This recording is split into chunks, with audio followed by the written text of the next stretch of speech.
1 Macabeo 7. Sa tuig 151, si Demetrio, anak ni Seleuco, mibiya sa Roma ug midunggo uban sa pipila niya kasakop didto sa usa ka lungsod sa baybayon sa Mediteraneo diin giproklamar niya ang iyang kaugalingon nga hari.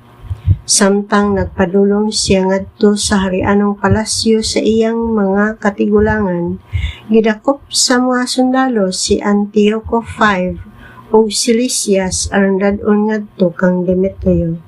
Sa pagkadungog ni Demetrio mingon siya, dili ako gusto nga makakita kanila.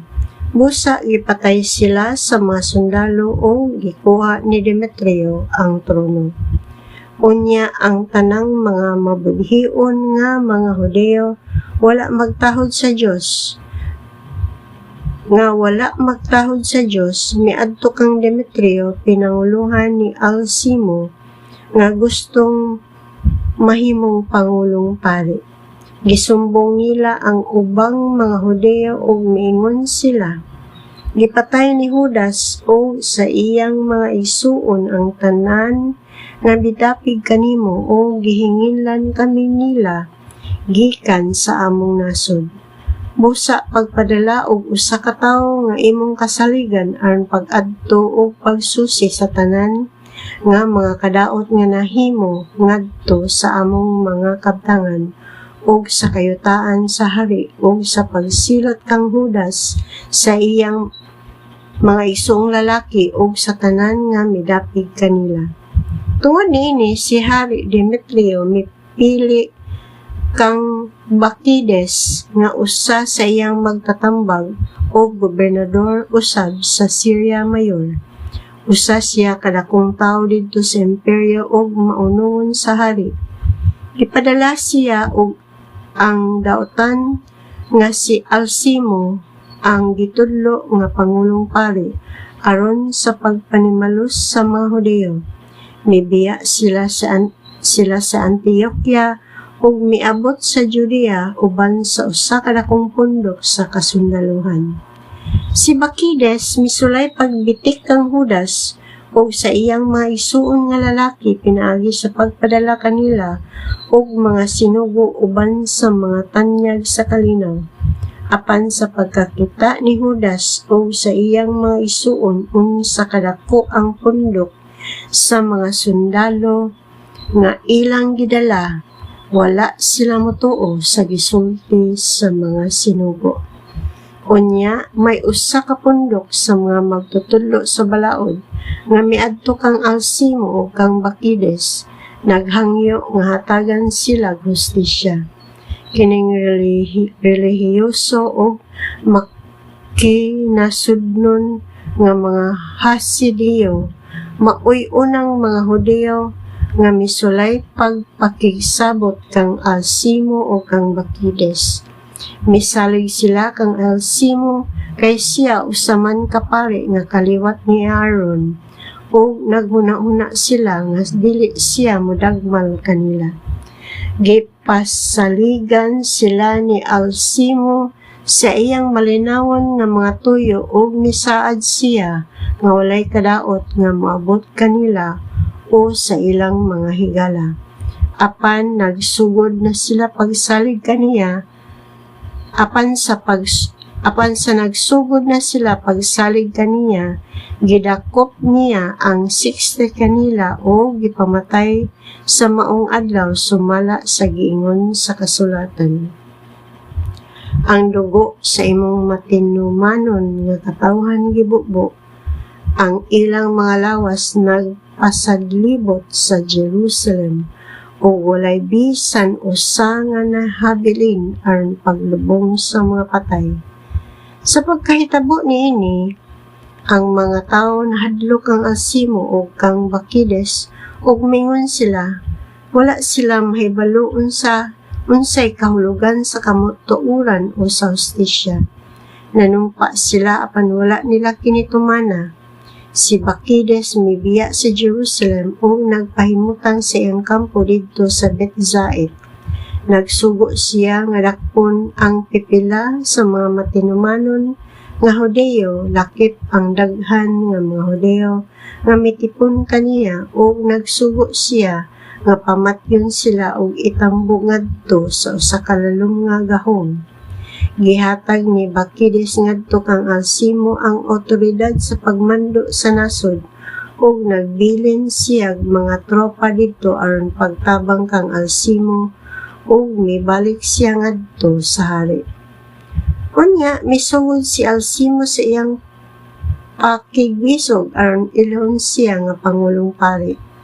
Ang tanang naghatag og kasamok sa nasod, miabin kaniya ug ang yuta sa Judea nahimong ubos sa ilang pagmando, ug mao kini ang hinungdan sa dagkong kalisdanan nga gisagubang sa mga Hudeo. Nakita ni Judas nga ang kadaot nga gipasiugdahan ni Alcimo ug sa iyang mga tawo mas dako pa kaysa kadaot nga nahimo sa mga dili Hudeo. Busa gilibot niya ang tibok nasod sa Judea ug nanimalos siya sa tanang mga kinaugalingon. Mitipon kang Alcimo o gidid-an niya sila sa paggula sa mga lungsod o pag-adto sa kaumahan. Sa pagkakita ni Alcimo nga si Judas ug ang iyang mga tawo nag-anam sa pagkagamhanan o sa pagkaamgo niya nga dili siya makahimo pagsukol bato kanila, mibalik siya ngadto sa hari o butang-butangan niya sila og dagkong mga kalapasan. Unya, gipadala sa hari si Nicanor, usa sa iyang labing pinasidunggan nga opisyal nga nagdumot sa mga Hudeo, o gimanduan sa pagpuo kanila. Si Nicanor miadto sa Jerusalem uban sa usa ka dakong pundok sa mga sundalo. Gilansisa niya si Judas ug ang iyang maigsoon pinaagi sa pagpadala kanila og mga tanyag sa kalinaw. Mingon siya, dili kinahanglan nga mag-away kita. Manha ako kaninyo uban sa gamay nga pundok nga kauban alang sa usa ka malinawon nga pagpakigsultihanay. Busa miadto siya kang Judas ug nagbinaylo ay sila og matinahuron nga mga yukbo. Apan ang mga kaaway ni Judas nag-andam sa pagsikop kaniya. Sa pagkasayod ni Judas nga ang pagduaw ni Nicanor usa ka bahin sa laraw bato kaniya, nahadlok siya og mihukom sa dili pagpakikita kaniya pag-usab. Nakaamgo si Nicanor nga ang iyang laraw na sayran busa, mibiya siya sa Jerusalem aron pagpakigubat kang Judas duol sa Kaparsalama. Mga 500 ka kasundaluhan ni Nicanor ang nangamatay ug ang nahibilin miikyas ngadto sa kuta sa Jerusalem. Unya human ini, si Nicanor miadto sa bukid sa Sion. Ang pipila sa mga pari nga nahibilin dito sa templo uban sa pipila ka mga pangulo sa katawhan miadto aron pagsugat kaniya uban sa mga pulong sa kalinaw ug aron pagpakikita kaniya sa sinunog nga halad nga gisakripisyo alang sa hari. Apan gibugal-bugalan niya sila, giinsulto o gihimong hugaw, sumala sa ilang seremonyas. Mapagarbuhon siyang misulti o masuk-anon nga nanghulga. Kung dili ninyo itugyan si Judas ug ang iyang kasundaluhan nga rikanako sa walay langan, sunogon ko kining templo, inigbalik nako human sa akong kadaugan. Ug mitalikod siya nga napungot pag-ayo. Ang mga pari mibalik ngadto sa hawanan sa templo ug mibarog atubangan sa altar ug sa templo. Mihilak sila ug nagampo og Ginoo.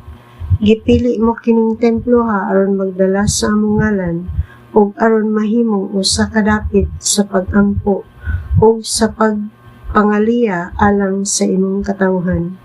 Karon panimasli kining tawhana ug ang iyang kasundaluhan. mga matay unta sila diha sa gubat. Hinumdumi giunsa nila pagsultig daw tan bato kanimo ug ayaw itugot nga may usa kanila nga mabuhi. Mibiya si Nicanor sa Jerusalem ug gibutang niya ang iyang uluhang kampong didto sa Beth-horon diin ang kasundaluhan sa Syria mitipon kaniya. Sa laing bahin, si Judas nagkampo didto sa Adasa uban sa 3,000 niya kasakop. Didto nagampo si Judas. Ginoo sa diha nga ang usa ka hari mipadalag mga sinugo aron pag-insulto kanimo. Ang imong anghel miadto og mipatay sa 185,000 sa iyang kasundaluhan. Karon lumpaga usab kining kasundaluhan nga anaa sa among atubangan.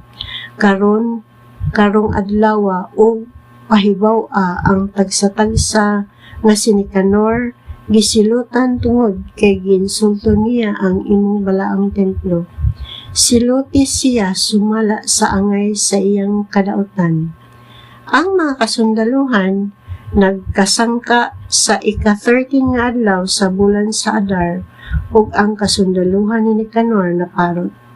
Si Nicanor mismo mooy una nga namatay sa gubat ug sa pagkakita sa iyang mga sundalo nga namatay na siya, gisalibay nila ang ilang mga hinaglaban ug nanagan sila. Gigukod sila sa mga Hudeo sa tibok adlaw gikan sa Adasa ngadto sa Geser. Ang mga Hudeo nga nagukod kanila nagpadayon sa pagpatingog sa tawag alang sa gubat, pinaagi sa ilang mga trompeta. Ang katawhan sa naglibot nga mga balangay sa Judea nang gula og miatake usab sa nagdagan nga mga kaaway.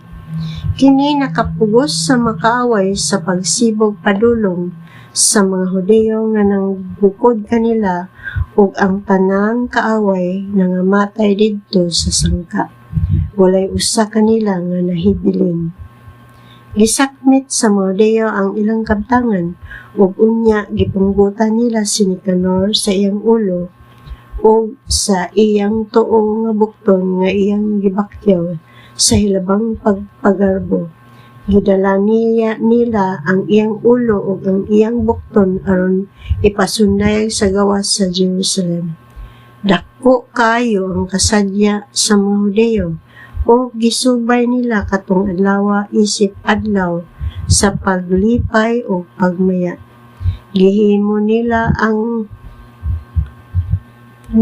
nga ang ika-13 kadlaw sa Adar pinahanglang sa ulugon sa matag tuig. Unya may kalinaw didto sa yuta sa Judea sulod sa mubong panahon.